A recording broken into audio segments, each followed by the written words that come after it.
Hello everybody, it's me back again. Hope you're all keeping well. You like the Peaky Blinders hat? I've never watched Peaky Blinders, so I'm assuming it's a Peaky Blinders hat. Anyway, I've been asked on a few occasions by people who are not familiar with Greater Manchester, what's the difference between Salford and Manchester? Well, in essence, they're both cities, and a lot of people would say that Salford is perhaps the smaller brother to Manchester. But we'll explain as we go along. We're going to pop into Salford, although there's one thing I must explain before we start. On the left here we have the rather famous Chetham's School of Music, and in the background as we approach there's the National Football Museum, and coming up now is the imposing Manchester Cathedral. And a fine building it is too. And if we continue on over there, that's Salford. Well, part of. And just in front of Chetham's Music School and the cathedral is something called the Glade of Light, which is the memorial dedicated to the victims of the arena bombing. With Manchester on this side, to my left, we're on a bridge here, and I'm standing essentially on no man's land. Sadly, there's no duty free, because on this side, it's Manchester, and there's the cathedral I told you about a few moments ago, and on the other side of this line is Salford. And the dividing line between both cities, and they are both cities in their own right, is the River Irwell, with some nice swans swanning around in the middle there. Some civic-minded person here taking matters into their own hands. Well, at least I hope not into the actual physical hands.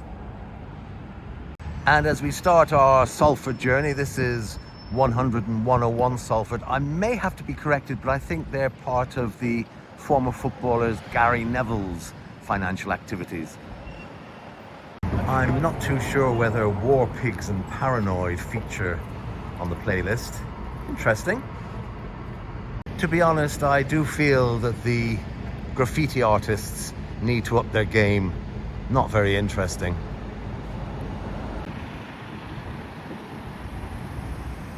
Well, if you can find a right of way from this, you're a better person than I am, I have to be honest. Architecturally, this old police station is quite interesting.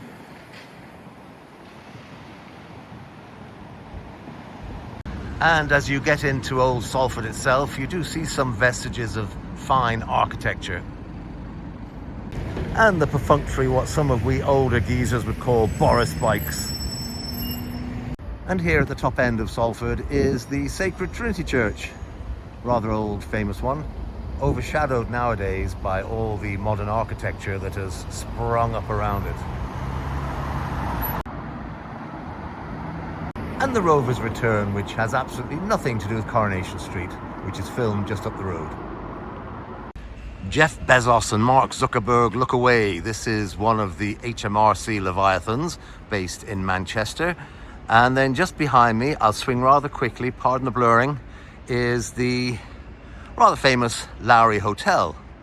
And it's famous in as much as when there are matches here at Old Trafford or for Manchester City, you find the footballers stay here, which proves that I do actually know a little something about football. And as we look around behind the Lowry Hotel, these carbuncles are Manchester City's fault. Yet we swing round here, there's a bridge there connecting Salford and Manchester. This again is the Lowry Hotel. And of course the Lowry Hotel was named after L.S. Lowry, the rather famous matchstick and matchstalk men painter. And the other very famous person from Salford is the punk poet, Dr. John Cooper Clarke.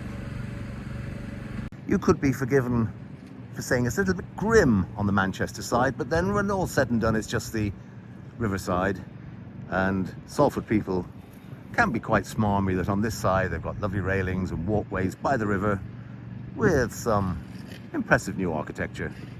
And in the distance you can see what's called the filing cabinet,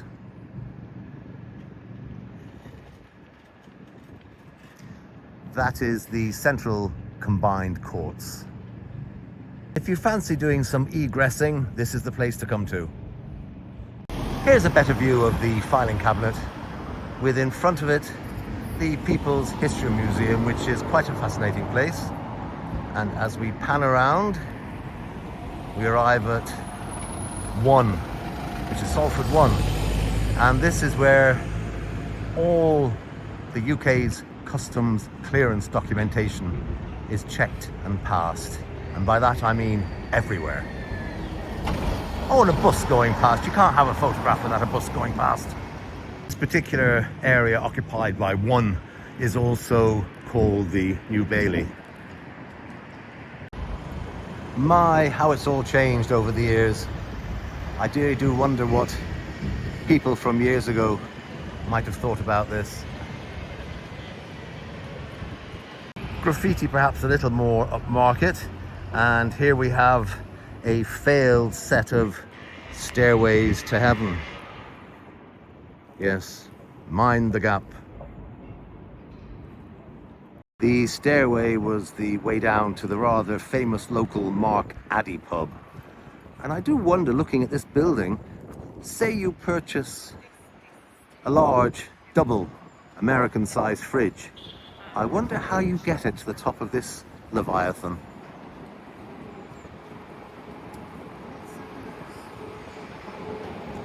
And a few more Boris bikes clustering around for comfort. Probably having a chat to discuss the economy, no doubt. I've just been reliably informed by the lovely lady who runs the Spice and Grind little coffee shop, no smart comments please, that they have here every Wednesday a little food court thing comes where there's all sorts of little food places set up and offer a whole panoply, there's a lovely word, I love that word, of different things to eat. Now I know I'm pigeonholing, but some place called Menagerie in the centre of the city frightened me to death. I bet it's full of people with all these wonderful beluga lips, tattoos and lumps of ex-Titanic metalwork stuck in their faces. This does make me smile. It's the station I normally use to come into Manchester, or as it is Salford, but there's absolutely no mention of this on the National Rail website. Despite what talking heads might sing about, in Salford you've got the road to everywhere, not just the road to nowhere. Sadly, my occupation with looking up doesn't really work very well in the inner Salford city. With a view up the road from Manchester itself, just a little pause here because this brings back some family memories. In as much as the, thank you Van, in as much as the Salford cinema as was, it's had many uses over the years. My late father was a projectionist there just after the Second World War for about 6 months. And there's the main road out of Salford. And in the distance, every city has to have a cathedral in order to be called a city. Salford is no exception. There it is, but I have a sneaking suspicion there are works in progress, so I won't be able to show you any detail.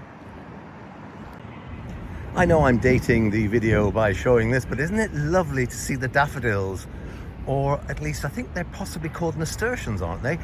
Growing and poking their heads. We know the winter's almost over. This is the little Islington Park, just in the centre of Salford. And there's a few other little crocus poking up above the ground. It would seem that dogs are very particular about what they eat around here. They like containers and skins and things on their food. We're in Bexley Square, and this is the home of the Salford Magistrates Court. And I'm not going to hang on to see if John Wayne turns up, but the reason I mention this as well is that for anybody from Ireland and my fellow school people, just to mention that this place serves a really good pint of Guinness. Again, some wonderful architecture. This is the old Salford Education Office, where I believe prior to moving to Dublin, my late grandmother used to have a secretarial job in there. And yes, as I suspected, Salford Cathedral is undergoing some major exterior refurbishments and probably cleaning from all the buses that go past, and the lorries, of course.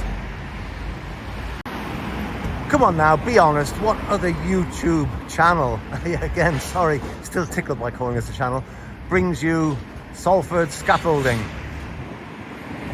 There is, for patrons, a temporary church. You can just see it in the background at round about 1 o'clock if you wish to continue praying. For the record and clarification, I do not have a Vida myself, and besides, the apostrophe is missing. And in competition with the cathedral, just down the road from it here in Angel, is St. Philip's of Chapel Street. A missing opportunity here for the late Jimi Hendrix, were he still with us. He could write a little tune all along the bell tower.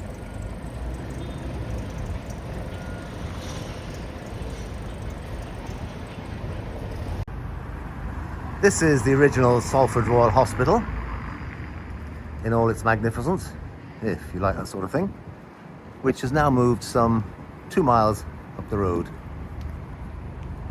It's now currently, I think, being converted into flats.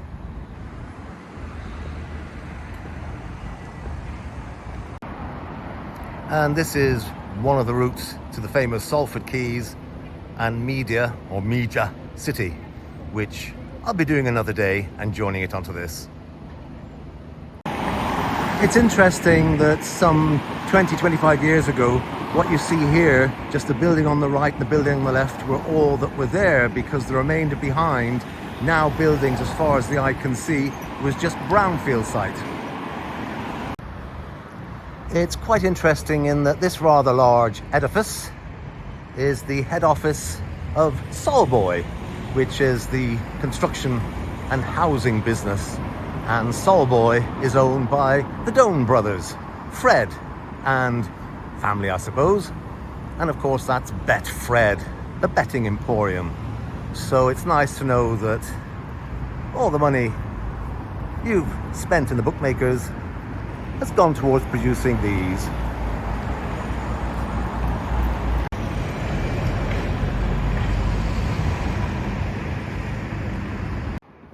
There it is, Solboy. And for those who have heard of it, this used to be one of the main landmarks of Salford.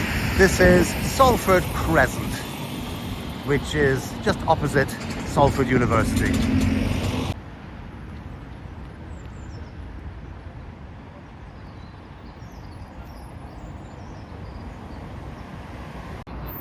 I hope by dry hire they're not inferring that Manchester, or Greater Manchester, is especially wet. And there she blows, the University of Salford. This is right opposite it and not exactly engaging with the eye. And in the background you can see the Salford Museum and Art Gallery, interrupted by a bus, of course. Well, goodness me, in among all these names I've never heard of, look what we find. And just off the main campus, we've got the rather majestic Salford City Fire Station. And as I mentioned, the University of Salford is just there. To quote Mrs. Brown, that's nice. LGBTQ humps and crossings.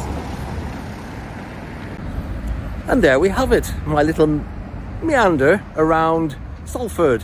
What we're going to do now is head over to Salford Quays. As we continue our visit to Salford, quick change of coat because it's blooming cold. You can see behind me part of the Salford skyline. Because I'm cheating, I'm on the Trafford side. It's all very complicated. I'll explain later. This is Nome Island, where all the illegal nomigrants come and hide away from the authorities. As we pan across the Salford skyline, or should I say the Salford Quays skyline, you can see the large open expanse of water. Now this particular basin here is where the ships, Manchester Ship Canal, Leeds Liverpool Canal, used to turn round after they deliver their goods or before they deliver their goods and deliver them to the wharves that are now occupied by what you can see over yonder, which is essentially the back end of Media City.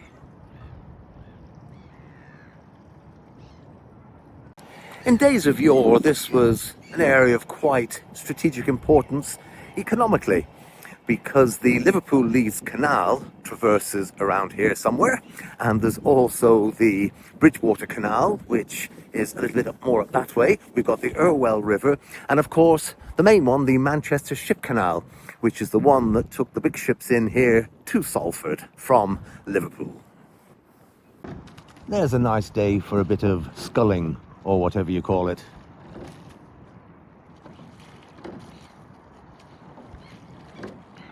There's a quick view of what to Manchester United supporters is the hallowed ground of Old Trafford Stadium.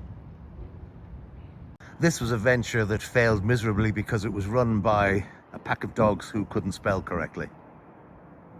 I think many people aren't aware of the enormity of the stretch of water here in the Salford, I suppose you might call it, basin. Quite enormous. On this side of the water, in what is technically Trafford, are some of the record breakers, you might say here. There's the Trafford Centre, which is one of the largest retail parks in the country. Off the top of my head, I think it's 180,000 square metres. And also it's got the Trafford Park Trading Estate, which is the largest trading estate in Europe. And take it from me, it is enormous. Also, as I've already mentioned, on that side over there is the Old Trafford football ground, and then roughly about a mile and a half up the road is the Old Trafford Cricket Ground, which is the home of the Lancashire County Cricket Club. And just approaching is one of the pleasure cruise trips you can take on the Irwell, where you can enjoy a nice drink, cup of tea, sandwich, and even pies and peas. They ply their trade, quite busy during the summer, and actually a very relaxing 40 minutes, to be quite honest. And a nice bronze building. Must be honest, I should have done a bit of research, not sure what it is, but it's called Key West, so you just have to take my word for it. Another thing that Trafford has, much to the chagrin of all the other councils, is the Imperial War Museum, and as well as that, the set of one of the most famous soaps, Coronation Street, relocated to this side of the city, just a little further along after the Imperial War Museum.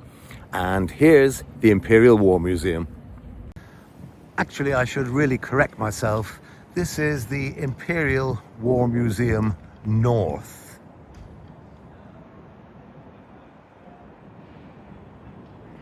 It's actually a wonderful museum with some great exhibits, naturally enough, but this is about Salford Quays, and we can't be naughty and do things on Trafford side. As mentioned, beside the Imperial War Museum is the home of ITV up north, and this is where Coronation Street is filmed.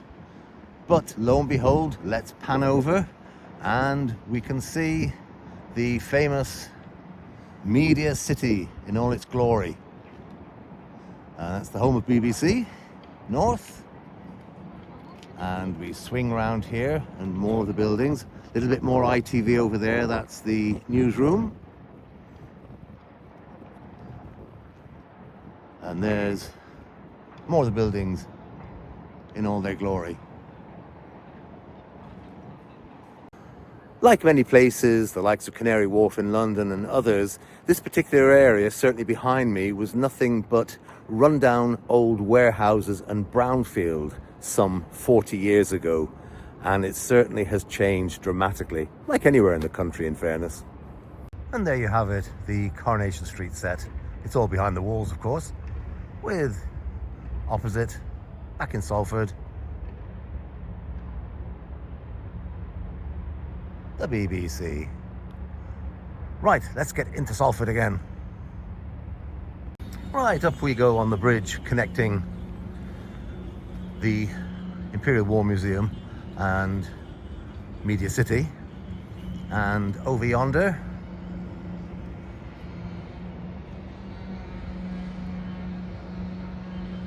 you might be able to see the locks for the Manchester Ship Canal.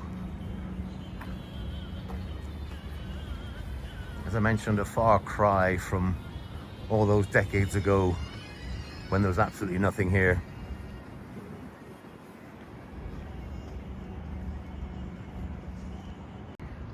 And we're approaching the sea of concrete that is Media City, UK. Pleasant sea of concrete, in fairness. Various shows are filmed up here. Dock 10, I believe, is where the 1% Club is filmed.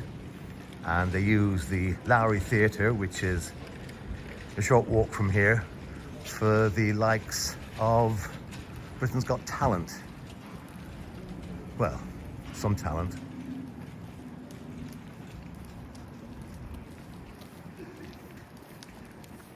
Just here in time to see some new immersive experience of stories being brought to life. I don't know if by immersive they just take you out and dip you in the canal. I'm not too sure. As you can see, a fair bit of greenery and open places for people to gather. This is the back of the BBC and Dock 10 that we've just mentioned. And then, no, go away. That's Guinness. Go away. Oh, stop. My phone knows I'm a Guinness fan. It's the only beer I stop I really like. And just to prove we're in Salford, there's the University of Salford. Not the one we saw the other day, earlier on, but the one that's located here in Media City. Anyone fancy a Blue Peter badge? And there you have it, the Blue Peter Garden.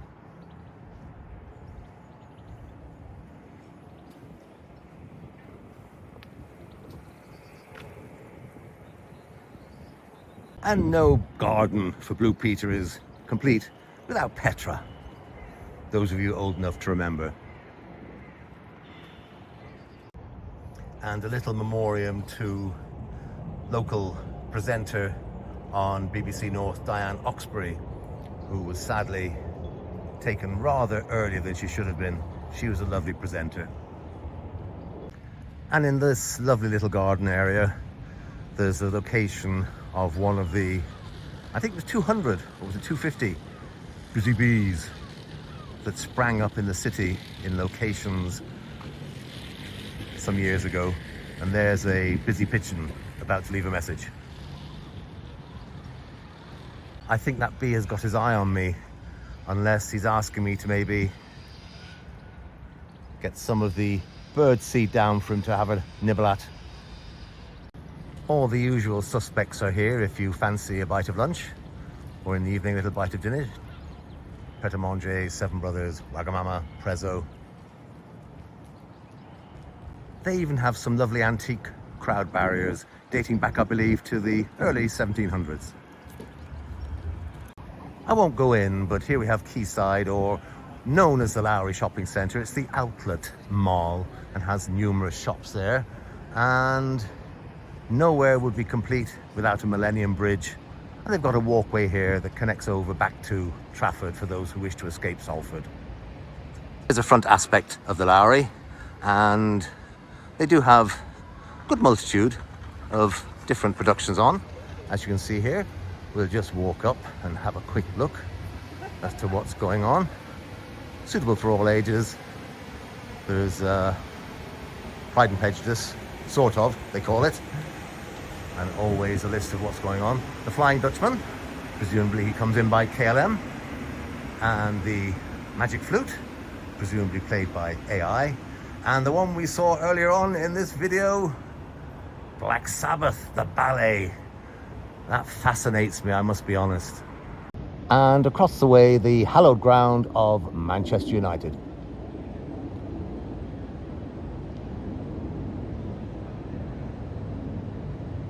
I have to be honest, that's my kind of name for a stage moving company. And that in essence concludes our little flying visit to Media City and part of Salford that it is. Hope you enjoyed it. Thank you very much for joining me. See you next time.